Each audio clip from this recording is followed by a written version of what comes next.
Hi everyone, DM Rhino here, and continuing with our 2024 monster manual, we're looking at our next monster, and this is called the Death Tyrant. Now, Death Tyrants are basically beholders that have become undead.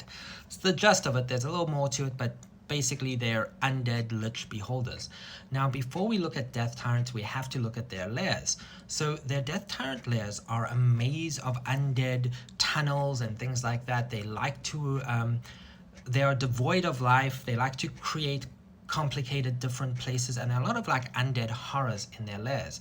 But the important thing to remember is that they do have two effects in their lairs. They have this thing called scopophobia, one where a creature within 1 mile of its lair can feel it's being watched. So wherever you are in its lair, the Death Tyrant kind of knows where you are.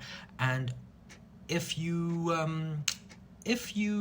take a long or short rest, if you have a short rest within 1 mile of its lair, you actually have to make a wisdom saving throw of 15, or you do not benefit from that long rest. So it's the constant feeling of being watched.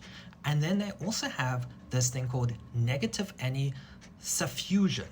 Now, that's when you regain hit points in the lair. If you're fighting something and you haven't fought the Death Tyrant yet, and you heal someone, you actually have to roll a d10 and you minus that from the hit points you regain. So you don't heal completely in its lair. They're always watching you. They're always trying to take you down. So yeah, come back for when we look at the Death Tyrant in its entirety.